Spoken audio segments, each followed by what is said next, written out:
और आज चाय पर चर्चा में हम सबसे पहले बात करेंगे रामनवमी की। तिथि के मुताबिक इस बार 6 अप्रैल को भगवान श्री राम का जन्मदिन मनाया जाएगा, जिसकी छठा कहीं और नहीं बल्कि अयोध्या में खास तौर से नजर आने वाली है। रामलला के जन्म की तैयारियां खूब जोरों शोर से की जा रही है। रामनगरी में नए भव्य राम मंदिर को रात में अगर देखेंगे तो रोशनी से इन दिनों वो नहाया हुआ है। वहीं गर्भगृह में भगवान राम के सूर्य तिलक की भी तैयारियां खास है। इसके लिए दोपहर ठीक 12 बजे का इंतजार सभी को है। ये वो बेला है जब रामलला ने जन्म लिया। ऐसे में सूर्य की किरणें रामलला के माथे पर तिलक करेंगी और इसी दृश्य को करीब से देखने के लिए देश के कई हिस्सों से ही नहीं बल्कि नेपाल से भी खासकर श्रद्धालु अयोध्या नगरी पहुंच रहे हैं, जिनके लिए अयोध्या में रहने खाने पीने का भी विशेष प्रबंध किया जा रहा है।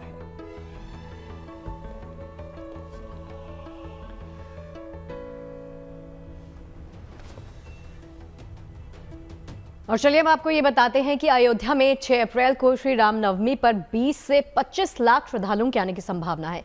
भगवान श्री रामलला के अभिषेक को देखते हुए शहर में विशेष तैयारियां की गई हैं ताकि श्रद्धालुओं को कोई भी दिक्कत ना हो। और शहर को इस दिन के लिए भव्य रूप से सजाया भी जा रहा है और मंदिरों में विशेष पूजा अर्चना की जाएगी। श्रद्धालुओं के स्वागत के लिए अयोध्या प्रशासन ने विशेष व्यवस्थाएं की है। देखिए।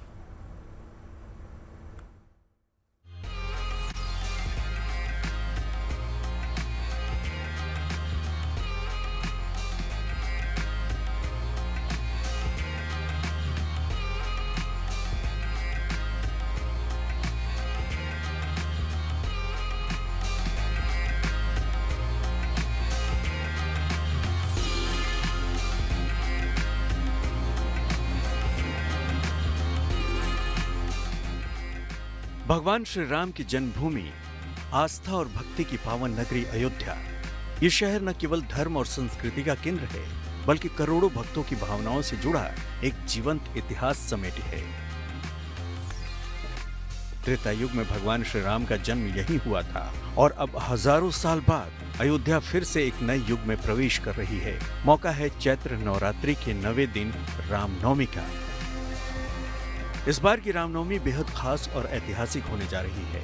भव्य श्री राम मंदिर में लाखों श्रद्धालुओं की मौजूदगी में राम भक्तों को अद्भुत अप्रतिम नजारा देखने को मिलेगा। अयोध्या का मुख्य द्वार सज गया है। दूर दूर से भक्त यहाँ आए हैं और प्रवेश द्वार की सजावट देख आस्था से ओतप्रोत है। अब तो बात ही अलग है, स्वर्ग है स्वर्ग। अरे बहुत आनंद आ गया, मजा आ गया। बहुत अच्छी आ रहे हैं कि दूसरी बार? नहीं, दूसरी बार। इसके पहले कब आए थे आप? मैं 6 महीने पहले। अच्छा, तो अभी रामनवमी का उत्सव है और द्वार वार सजा है, तो कैसा लग रहा है? मजा आ रहा है, बहुत अच्छा, बहुत अति सुंदर। जिस तरह से प्रवेश द्वार की सजावट की गई है उसी तरह अयोध्या में अंगद टीला द्वार को भी निकासी द्वार बनाकर उसे भी फूलों से सजा दिया गया है। ये अंगद टीला का द्वार है और यहीं से लोग दर्शन करके बाहर निकलते हैं। ये वही द्वार है अंगद टीला। और देखिए कि इसको किस भव्य तरीके से सजाया गया है, फूलों लगा दिया गया है, इसका एक गेट सा बना दिया गया है। ये प्रवेश, ये निकासी द्वार है। देश भर के राम भक्त तो अयोध्या में जुट ही रहे हैं। मां जानकी के धाम जनकपुर नेपाल से भी रामनवमी मनाने भक्त अयोध्या पहुंच रहे हैं और श्री राम के रंग में रंग गए हैं। हम लोग हरिहर क्षेत्र, पुनपुन, गया, बोधगया, काशी बनारस, प्रयागराज, नवमी शारण्य क्षेत्र होते हुए हम लोग आज 8वां दिन में अयोध्या राम जन्मभूमि में प्रवेश है। बहुत बढ़िया, बहुत अच्छा है। ये उसका दशहरा राम नवमी का टाइम भी है, ये लिए बहुत अच्छा लगा। अब राम से मिला, हम लोग को खुशी लगी, तो खुशी लगा, सब लोग को अच्छा लगा। इस बार 6 अप्रैल को रामनवमी के दिन सुबह 9:30 बजे भगवान रामलला का विशेष अभिषेक होगा जो पूरे 1 घंटे तक चलेगा। इसके बाद उनका भव्य श्रृंगार किया जाएगा और उन्हें 56 भोग अर्पित किए जाएंगे। ठीक रामलला के जन्म के वक्त दोपहर 12 बजे सूर्य की किरणें रामलला के मस्तक पर तिलक करेंगी। यह अद्भुत दृश्य पूरे 4 मिनट तक रहेगा। रामलला के जन्म पर बधाई गीत भी सुनाए जाएंगे। इस आयोजन को दिव्य बनाने के लिए 10 विद्वान पंडित 1 लाख श्री राम मंत्रों का जाप कर रहे हैं। इसके साथ ही प्रतिदिन 3 घंटे तक हवन किया जा रहा है, जिससे कि राम नगरी का संपूर्ण वातावरण भक्तिमय और पावन हो गया है। वहीं सूर्य तिलक के ऐतिहासिक क्षण को हर भक्त तक पहुंचाने के लिए अयोध्या के विभिन्न स्थानों पर LED स्क्रीन लगाई गई है। साथ ही विशेष LED वैन के माध्यम से भी इस दृश्य का सीधा प्रसारण किया जाएगा ताकि श्रद्धालु जहां भी हो इस अलौकिक क्षण के साक्षी बन सके। चूंकि गर्मी का समय है, ऐसे में राम भक्तों के लिए पेयजल की व्यवस्था और शुद्ध जल की व्यवस्था की जा रही है ताकि आने वाले श्रद्धालुओं को पीने का पानी मिल सके। हनुमानगढ़ी के आसपास टेम्पररी टेंट की व्यवस्था भी की जा रही है ताकि लोगों को धूप में खड़े होना न पड़े। जगह जगह कूलर की भी व्यवस्था की जा रही है। अयोध्या में हर जगह जूट के मैट भी बिछाए जाएंगे ताकि लोगों को गर्मी में ज्यादा देर खड़े होने से दिक्कत न हो। स्वच्छता की व्यवस्था भी लगातार की जा रही है। डेकोरेटिव लाइट से पूरी रामनगरी सज रही है। रामनवमी के अवसर पर करीब 25 लाख श्रद्धालुओं के अयोध्या पहुंचने की संभावना है। इसे ध्यान में रखते हुए प्रशासन ने सुरक्षा के व्यापक इंतजाम किए हैं। इस बार की रामनवमी एक पर्व नहीं बल्कि एक दिव्य उत्सव बनने जा रही है। अयोध्या से मयंक शुक्ला के साथ bureau report, good news today. तो अयोध्या में जैसे रामनवमी की तैयारी हो रही है, वैसे हमारी स्टूडियो में तमाम लड़कियां भी घर पे तैयारी करें कंजक बिठाने की। तो मैं इधर से, हाँ मैंने देख लिया, आप तो लेके आती हैं। पूजा से शुरू कर लेते हैं। हाँ, मैं पूजा इस बार फर्स्ट टाइम। क्या पूजा अष्टमी या नवमी? अष्टमी क्या क्या नहीं, नवमी पूजा इस बार किस तरह पूछ लेना मम्मी को फोन कर। पूछा था मैंने, आज ही पूछा था कि किस दिन कर रहे हैं हम। कह रही वो मैं कंफ्यूज हूँ अभी। अच्छा, तो आप वैसे आपको बता दें, आज तक ये मम्मियां ही बताती आई हैं हमें फोन पूजा पर से भी कि किस दिन अष्टमी कर रहे हैं। पूजा कैसे पूजा करेंगी आप? क्या क्या बनाएंगी? अच्छा, वही हलवा, पूरी और वो चने, सब्जी। ऐसा नहीं लग रहा कि हम पूजा का टेस्ट ले रहे हैं। शगुफ्ता, मेरे लिए हलवा और चने आने चाहिए। वो तो आप बिना कहे बताइए मुझे। रेडी होता है डब्बा? रेडी होता है। तो चलिए, मंदिरों में कैसी तस्वीरें जरा गीतिका। हाँ, तो हम बात कर लेते हैं मंदिरों की, और जो दिखाते हैं दिल्ली के गौरीशंकर मंदिर और झंडेवाला मंदिर में भी आस्था किस तरह से उमड़ी हुई है, आइए देखते हैं। गौरीशंकर मंदिर में हम मौजूद हैं और आप देखिए कि किस तरीके से कीर्तन यहाँ पर चल रहा है। भगवान शिव की आरती चल रही है और बहुत ही खास है मंदिर है, प्राचीन मंदिर माना जाता है, पांडव कालीन ये मंदिर माना जाता है। और आपको ये भी बता दें कि यहाँ पर भगवान शिव की बहुत ही प्राचीन और सिद्ध शिवलिंग है, माँ गौरी के साथ वो यहाँ पर विराजमान है। नवरात्रों में यहाँ बड़ी संख्या में लोग पहुँचते हैं माँ के दर्शन के लिए। माँ कात्यायनी के रूप की आज पूजा की जा रही है और साथ ही साथ भगवान शिव की यहाँ पर पूजा कीर्तन, उनकी आरती लगातार जारी है। और आपको ये भी बता दें कि सुबह से लेकर शाम तक लगातार इसी तरह से भक्तों का तांता यहाँ पर लगा रहता है और बड़ी संख्या में लोग यहाँ पहुँचते हैं। वैसे सिर्फ नवरात्रों में ही नहीं, इस मंदिर के बारे में मान्यता है कि यहाँ हर रोज हजारों की संख्या में दर्शनों के लिए तमाम भक्त पहुँचते हैं। नवरात्र का आज 5वां दिन है और माँ के छठे स्वरूप यानी माँ कात्यायनी देवी की जो है वो पूजा अर्चना की जा रही है। माँ कात्यायनी वो जिन्होंने महर्षि कात्यायन की पुत्री के रूप में जो है वो जन्म लिया था। और झंडेवाला मंदिर की इस वक्त मैं आपको तस्वीरें दिखा रही हूँ कि किस तरीके से मंदिर में भक्तों का उत्साह जो है वो देखते ही बन रहा है। सुबह से ही माँ कात्यायनी के दर्शन के लिए लंबी लंबी कतारें इसी तरीके से लगी हुई है और श्रद्धालु भजन कीर्तन के साथ माँ की आराधना कर रहे हैं और मंदिर परिसर में एकदम आध्यात्मिक ऊर्जा का जो है वो संचार हो रहा है। आप देख सकते हैं कि किस तरीके से माँ की भवन की मैं आपको तस्वीरें दिखा रही हूँ। माँ का श्रृंगार किया गया है, लाल फूल, मेहंदी और हरी चूड़ियाँ माँ को जो है वो आज चढ़ाई जा रही है, क्योंकि कहते हैं कि माँ जो है वो आपको अच्छे एक वर की प्राप्ति हो। महिलाएं, जितने भी अविवाहित महिला है उनके लिए खास तौर पर आज का व्रत जो है वो बहुत जरूरी है, क्योंकि आज के दिन माँ से अगर आप सच्चे मन से एक अच्छे वर की प्रार्थना करो तो उनको मिलता है। इसलिए उनको भेंट के रूप में जो है आज के दिन मेहंदी, लाल चुनरी, लाल चूड़ियाँ चढ़ाना बहुत ही शुभ माना जाता है। और तस्वीरें आप देख सकते हैं कि किस तरीके से बेशक थोड़ी सी भीड़ अगर कम हो, लेकिन माहौल जो है वो पूरी तरीके से जो है वो भक्तिमय हो चुका है। आप देख सकते हैं माँ की जो मान्यता है वो है कि वो हर कोई मनोकामना पूर्ण होती है। विशेष रूप से अविवाहित कन्याओं का जो योग है जीवन साथी प्राप्त करने का, वो उन्हें मिलता है। भक्तों के चेहरे पर आप देख सकते हैं किस तरीके से अपार श्रद्धा और विश्वास आपको जो है वो देखने को मिलेगा। मंदिर प्रांगण की बात करूं तो भव्य सजावट जो है वो मंदिर में की गई है। हर तरफ आपको फूलों की सजावट जो है दिखेगी, साथ ही साथ माँ के जयकारों से पूरा वातावरण जो है वो भक्तिमय हो गया है।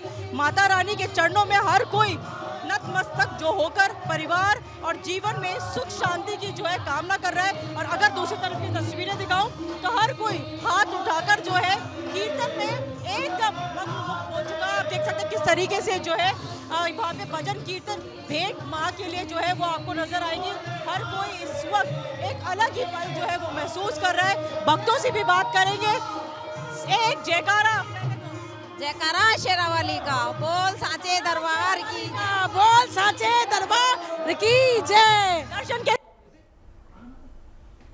देखिए, पर्व त्यौहार की जब भी हम तस्वीरें देखते हैं, मुझे ऐसा लगता है पर्सनली कहीं ना कहीं कि ये जितने भी पर्व त्यौहार हमारे यहाँ हैं वो सकारात्मक ऊर्जा हमारे जीवन में लेकर आते हैं और कहीं ना कहीं जो रोज की वो मोनोटनी है ना वो टूटती है। आपको ऐसा लगता है? बिल्कुल लगता है। और हमारा तो चैनल भी वैसे यही है जो हर उत्सव को बड़े ही ग्रैंड लेवल पे आपको दिखाता है, तमाम रंग दिखाता है और मकसद यही होता है कि सब तरह की नेगेटिविटी को दूर करना, पॉजिटिविटी हम सबके जीवन में लाना। बिल्कुल सही कहा। ये बताइए, रोज कहीं कोई भी काम कोई इंसान अगर रोज कर रहा है, जैसे हम रोज ऑफिस आ रहे हैं, बच्चे रोज स्कूल जा रहे हैं, बाकी लोग अलग अलग काम कर रहे हैं, तो ऐसा नहीं लगता रोज जाते जाते आप बोर हो जाते हैं? कहीं आप कितना भी पसंद क्यों ना हो, मुझे लगता है कि हमारे पहनावे में भी फर्क आता है। जैसे हम रोज ड्रेसेस पहनते हैं, इन 9 दिनों में आप देख सकते हैं कि लोग अलग अलग रंग की साड़ियां, अलग अलग रंग के सूट और उन सब में भी चेंजेस आते हैं ना। बिल्कुल। कल सूट पहना जाए, फिर सूट साड़ी पहनी जाए, कल सप्तमी है भाई। और शाम 6 बजे का आप शो जो खास कर कर रहे हैं वो तो सूट में ही होता है क्योंकि स्पेशली वो माता को ही समर्पित है। तो देखिए, ये तो बात है कि सिर्फ एक सकारात्मक ऊर्जा ही नहीं बल्कि ओवरऑल हमारे जीवन में बदलाव ये पर्व त्यौहार लेकर आते हैं। अगर कल की बात करें तो कल का क्या होगा पूजा विधान, किन मंत्रों से मां कालरात्रि की उपासना की जाए, तमाम तरह की बातें जानिए इस रिपोर्ट में। कल मां कालरात्रि की पूजा की जाएगी। वैसे कालरात्रि को जो सबसे प्रिय भोग है वो खीर है और इनको गुड़हल के पुष्प बहुत प्रिय हैं और मां भगवती की पूजा आराधना करने के साथ साथ इनका खीर का भोग लगाएं और गुड़हल के फूल चढ़ाएं और मां की चौकी लगाएं, उनका ध्यान करें, उनका आह्वान करें और दुर्गा सप्तशती का पाठ करें, सिद्धि कुंजिका स्तोत्र का पाठ करें, बीज मंत्र का पाठ करें और भाव और श्रद्धा से आप माँ को आह्वान करें और उनका विधि विधान से पूजा पाठ करें। माता रानी निश्चय ही आपकी सारी मनोकामनाएं पूरी करेगी। जय माता दी। जो लोग घर पर है क्या कुछ मंत्र का जाप कर सकते हैं माँ कालरात्रि की उपासना के लिए? माँ कालरात्रि का मंत्र, बीज मंत्र का जाप कर सकते हैं आप और सिद्धि कुंजिका स्तोत्र का पाठ कर सकते हैं, दुर्गा सप्तशती का पाठ कर सकते हैं और बाकी जो ये विशेष पूजन यही होता है दुर्गा सप्तशती का पाठ। अगर आप किसी स्थिति के कारण दुर्गा सप्तशती का पाठ नहीं कर सकते, उसका जो सूक्ष्म रूप पाठ है वो सिद्धि कुंजिका स्तोत्र का माना जाता है। आप सिद्धि कुंजिका स्तोत्र का पाठ। क्या बात है, बहुत ही खूबसूरत तस्वीरें। तो एक जयकारा हो जाए शगुफ्ता, सारे मेरे साथ। बिल्कुल। जयकारा शेरावाली दा, बोलो साचे दरबार की जय। अब यहाँ से चलते हैं 4 धाम यात्रा 30 अप्रैल से शुरू होने वाली है। पवित्र यात्रा तैयारियां शुरू हो चुकी हैं। चमोली में बद्रीनाथ धाम मार्ग पर श्रद्धालुओं के लिए क्या क्या इंतजाम किए गए हैं बताते हैं आपको। देखिए, केदारनाथ, गंगोत्री, यमुनोत्री में तय वक्त से पहले 4 धाम मार्ग को दुरुस्त करने का लक्ष्य रखा गया है। देखिए खास रिपोर्ट।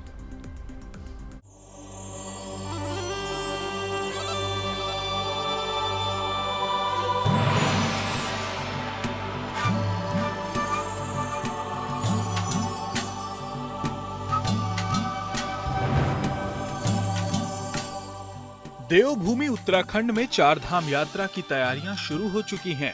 30 अप्रैल से शुरू हो रही इस पावन पवित्र यात्रा को लेकर शासन और प्रशासन की तरफ से तमाम इंतजाम किए जा रहे हैं। शीतकाल के बाद एक बार फिर से अब चारों धाम के कपाट भक्तों के लिए खुलने जा रहे हैं। चूंकि इस पवित्र यात्रा में शामिल होने के लिए देश के कोने कोने से लाखों श्रद्धालु देवभूमि पहुंचते हैं। ऐसे में यहाँ श्रद्धालुओं के इस सफर को सुगम बनाने के लिए जोरों पर तैयारियां चल रही हैं। चमोली जिले में पड़ने वाले बद्रीनाथ धाम मार्ग को दुरुस्त किया जा रहा है। जिले के डीएम संदीप तिवारी 4 धाम यात्रा मार्गों का लगातार निरीक्षण कर रहे हैं। जिला प्रशासन और पुलिस की टीम ने संयुक्त रेकी की है बद्रीनाथ धाम की।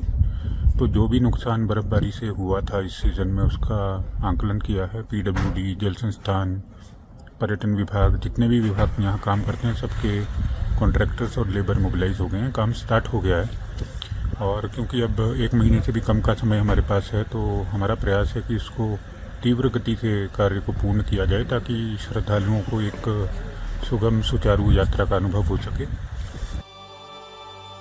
वैसे तो हर बार 4 धाम यात्रा में श्रद्धालुओं के लिए व्यापक इंतजाम किए जाते हैं, लेकिन इस बार श्रद्धालुओं के स्वास्थ्य के साथ साथ तमाम मूलभूत सुविधाओं पर खास ध्यान दिया जा रहा है। मसलन 4 धाम यात्रा मार्ग पर बिजली, पानी और कम्युनिकेशन की व्यवस्थाओं को दुरुस्त किया जा रहा है। बर्फबारी की वजह से क्षतिग्रस्त हुई दर्शन लाइन पर काम चल रहा है और सुरक्षा के लिहाज से 26 MLD सीवर टैंक पर सुरक्षा दीवार बनाई जा रही है। पुरोहितों के लिए आवास और श्रद्धालुओं के लिए अस्थायी अस्पताल बनाए जा रहे हैं। दर्शन लाइन पर बुजुर्ग तीर्थ यात्रियों के बैठने की भी व्यवस्था की जा रही है और धाम में क्राउड मैनेजमेंट और टोकन सिस्टम के लिए काउंटर लगाए जा रहे हैं। ये तमाम इंतजाम सिर्फ बद्रीनाथ धाम में किए जा रहे हैं, जबकि केदारनाथ, यमुनोत्री और गंगोत्री में भी यात्रा को सुगम और सुरक्षित बनाने के लिए विशेष तैयारियां चल रही हैं, क्योंकि इस पवित्र यात्रा में अब 1 महीने से भी कम समय बचा है, जिसके लिए 20 मार्च से रजिस्ट्रेशन भी शुरू हो चुका है। 30 अप्रैल को अक्षय तृतीया के शुभ अवसर पर यमुनोत्री धाम के कपाट खुलेंगे। इसके साथ ही इसी दिन यमुनोत्री धाम में भी यात्रा शुरू हो जाएगी, जबकि 2 मई को केदारनाथ धाम के कपाट खोले जाएंगे और आखिर में 4 मई को बद्रीनाथ धाम में भक्त दर्शन पूजन कर सकेंगे। जाहिर है, पुराणों में भी 4 धाम यात्रा का बड़ा महत्व बताया गया है और कहा जाता है कि चारों धामों की यात्रा करने से श्रद्धालुओं को मोक्ष की प्राप्ति होती है। चमोली से कमल नयन सिलोड़ी के साथ bureau report, good news today. देखिए, हम नवरात्र की खबर आपको दिखा रहे हैं, हम आपको रामनवमी की भी खबरें दिखा रहे हैं, अयोध्या में किस तरह से तैयारी चल रही है। लेकिन इस बीच हमारे प्रधानमंत्री कहाँ गए? अभी कई दौरे पे गए हैं, थाईलैंड गए हुए हैं, है ना, वहां पहुंचे हुए हैं। तो वहां पर लेकिन एक अलग ही नज़ारा देखने को मिल रहा है। रामनवमी की छठा जिस तरह से और माहौल यहाँ पर हमें देखने को मिल रही है, थाईलैंड दौरे पर भी कहीं ना कहीं राम नाम की गूंज जो है वो सुनाई दे रही है। दरअसल प्रधानमंत्री मोदी यहाँ बिम्स्टेक शिखर सम्मेलन में हिस्सा लेने के लिए पहुंचे हैं, लेकिन इसी दौरान उन्होंने यहाँ की ऐतिहासिक और सांस्कृतिक पहचान थाई रामायण का मंचन भी देखा, जिसे राम केन नाम से जाना गया है। रामकथा वो सांस्कृतिक सेतु है जो थाईलैंड को भारत से जोड़ता है। पीएम मोदी थाईलैंड की यात्रा पर पहुंचे तो रामकियन की प्रस्तुति उनके सामने की गई। थाईलैंड में रामायण को रामकियन कहा जाता है।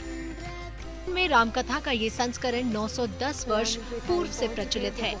दरअसल थाई साहित्यकारों ने थाई संस्कृति एवं रीति रिवाजों के हिसाब से रामकथा में कुछ कहानियां जोड़ी, जिनका मंचन आज भी वहां किया जाता है।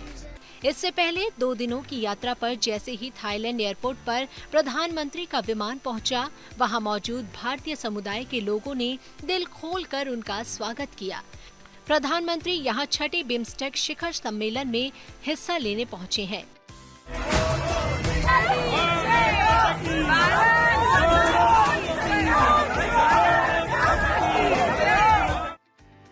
इससे पहले पीएम मोदी 2016 और 2019 में थाईलैंड की यात्रा कर चुके हैं।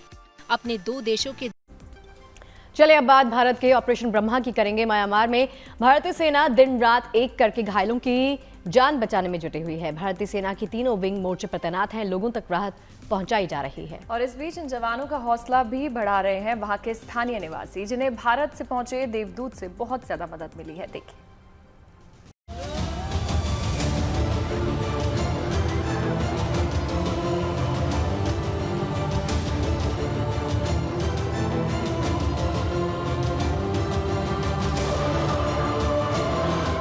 ये म्यांमार की धरती है, जहां के लोग भारत से पहुंचे देवदूतों की तारीफ कर रहे हैं, उनका शुक्रिया अदा कर रहे हैं। डिटेल क्या बताऊं, बहुत अच्छे क्या ऑपरेट हुआ, ऑपरेशन भी कामयाब। Thank you India.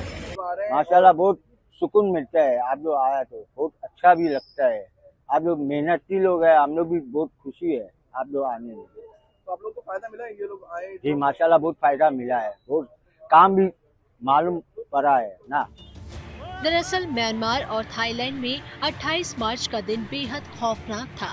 भूकंप ने भारी तबाही मचाई और इस तबाही के बीच जीवन रक्षक के तौर पर भारत से देवदूत पहुंचे और दिन रात एक करके लोगों को बचाने की कोशिश में जुटे हैं। भारतीय सेना के साथ एनडीआरएफ के जवान म्यांमार के लोगों की मदद कर रहे हैं और इस टीम में महिला दस्ता भी शामिल है। जो 24 घंटे लगातार मोर्चे पर तैनात है। भारी मलबे के बीच से लोगों को निकालना चुनौती भरा है, लेकिन वहां मौजूद लोगों के साथ और तारीफ से महिला जवानों का जोश बरकरार है। कल हम यहाँ पे आए थे ना, दो के एक बेटी थी और एक की बहन थी। उन लोगों ने हमको बहुत वो किया, बोले हम आप आए यहाँ, हमें ऐसा महसूस हो रहा है कि जैसे आप लोग हमारे जो भी बचे हुए हैं उनको बचाओगे। बोले बहुत प्राउड हो रहा है हमको, आप यहाँ आए हो। सर हमारी क्रू मेंबर यहाँ पे जो आए हम 3 ही हैं इस टीम के साथ, लेकिन जो टोटल हम एनडीआरएफ है 57 टोटल ओआरएफ है। यहाँ पे आप लोग कितने दिन से काम कर रहे हैं और कितने लोकेशन पे आप लोगों को काम करना पड़ रहा है? सर 13 लोकेशन हमें मिली हुई है, स्ट्रीट साइट मिली हुई है और हम यहाँ पे 4 दिन से काम कर रहे हैं। जहां एनडीआरएफ के जवान मलबा हटाकर शवों को बाहर निकाल रहे हैं, तो वहीं दूसरी तरफ भारतीय सेना के जवानों ने म्यांमार के मंडाली में ही अपना बेस कैंप बनाया हुआ है। यहां करीब 200 बेड का फील्ड अस्पताल स्थापित किया गया है, जिसमें 145 से ज्यादा पीड़ितों का इलाज किया जा चुका है और 550 से ज्यादा अलग अलग तरह के मेडिकल टेस्ट किए जा चुके हैं। तो वहीं 33 लोगों के एक्सरे और 5 सर्जरी को अंजाम दिया गया है। इस बीच मंडाले डिवीजन के मुख्यमंत्री म्यो आउंग ने आर्मी अस्पताल का दौरा किया, घायलों से मुलाकात की और इस बीच उन्होंने भारतीय सेना की सराहना भी की। भारतीय जवानों की इन तस्वीरों से अंदाजा लगाया जा सकता है कि सेना राहत बचाव के ऑपरेशन के लिए हर वक्त तैनात रहती है। जरूरत पड़ने पर लोगों के बचाव के लिए सेना हर तरह के रेस्क्यू और मेडिकल उपकरणों के साथ मैदान में कूद पड़ती है। हर परिस्थिति में लोगों को बचाने की पूरी कोशिश की जाती है। म्यांमार में भी सेना दिन रात एक कर रही है। जो लोग घायल हैं उनका इलाज किया जा रहा है, तो वहीं जो लोग मलबे में फंस गए हैं उन्हें बाहर निकाला जा रहा है। Bureau report, good news today.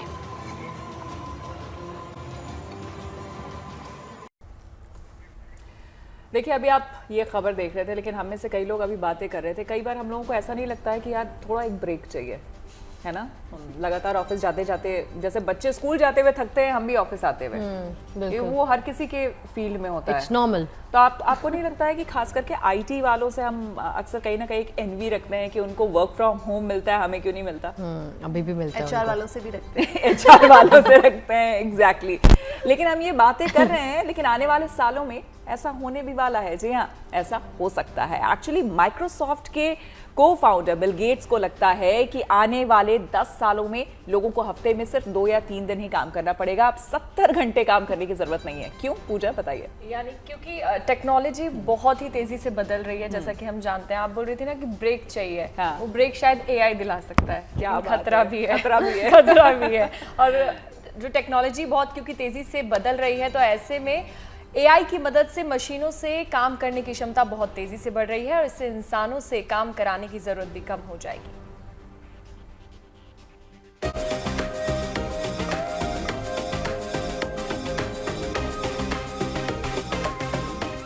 एक तरफ जहां 70 घंटे और 90 घंटे काम करने की बात हो रही है, उसी बीच माइक्रोसॉफ्ट के को-फाउंडर बिल गेट्स ने ये कहकर चौंका दिया कि हफ्ते में अब सिर्फ 2 या 3 दिन काम करना पड़ेगा। ये भविष्यवाणी करते हुए वो कहते हैं कि अगले 10 सालों में एआई इंसान की जगह ले लेगा।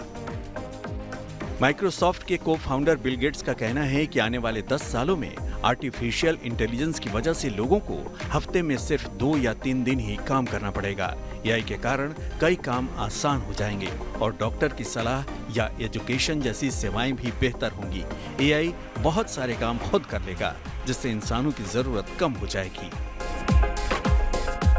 अब जरा एक ऐसी दुनिया की कल्पना कीजिए जहां एक छात्र के पास अपना पर्सनल एआई ट्यूटर हो, जो उसके लिए हमेशा उपलब्ध हो और वो उससे सीखने में मदद ले, या फिर डॉक्टर के अपॉइंटमेंट का लंबा इंतजार किए बिना आपको टॉप क्वालिटी मेडिकल एडवाइस मिल जाए।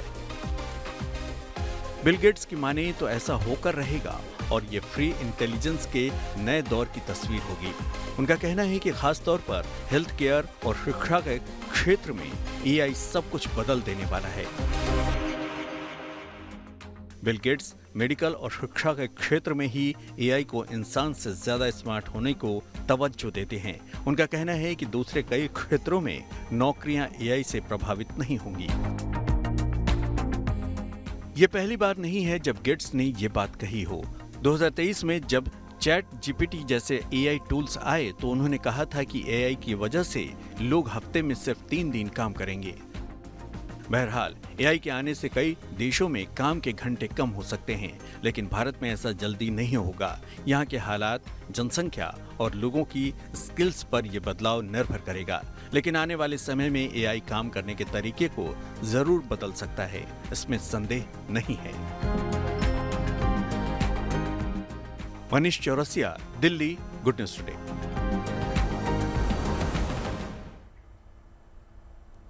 भाई अप्रैल आ गया है और उसके साथ गर्मी भी आ गई है। आप फिर भी चाय पी रही हैं। चाय की तो अलग बात है। चाय और गर्मी का क्या कनेक्शन है, मैं अभी तक समझ नहीं पाई हूँ। लोग कहते हैं कि गर्मी गर्मी को मारती, चाय पीते रहो। मुझे लगता है कोई कनेक्शन नहीं है। जब आपको चाय पीनी आप पीते ही हैं। बिल्कुल, ये दीवानगी है चाय की, ये है दीवानगी चाय की। अगर चाय नहीं होगी तो हम चर्चा कैसे करेंगे, आप ये बताइए। चाय है तो चर्चा है। ग्रीन टी पे चर्चा कर सकते हैं, लेमन टी पे चर्चा कर। मुझे तो किसी ने बोला कि कॉफी पे भी कर सकते हैं अगर आप चाहें। बिल्कुल, है ना। तो फिलहाल हम बात कर रहे हैं गर्मी की। गर्मी में चाय पी लेना, बिल्कुल पी लीजिए। और क्या, ठीक है। तो गर्मी की बात हो रही है और धीरे धीरे गर्मी बढ़ती जा रही है, चाहे यहाँ है चाहे गुजरात में है। और गुजरात में जो इस वक्त एशियाई शेर है ना, गिर के, स्पेशली गिर में एशियाई शेर है, उनके लिए खास इंतजाम किए गए हैं उन्हें बचाने के लिए कि उन्हें गर्मी कैसे कम लगे। तो वो आप देख लीजिए कि कैसे किस तरह से शेरों के लिए, हाथियों के लिए गिर में गर्मी से बचने के लिए जो उपाय इन लोगों ने सोचे हैं।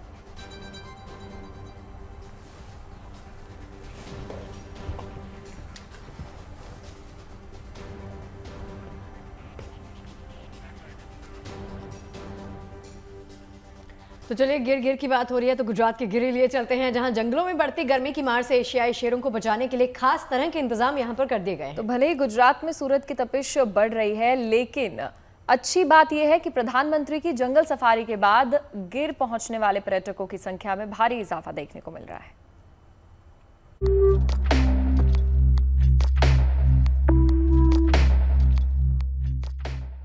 भले ही अभी अप्रैल महीने की शुरुआत हुई है, लेकिन गर्मी की दस्तक मई और जून जैसी मालूम पड़ रही है।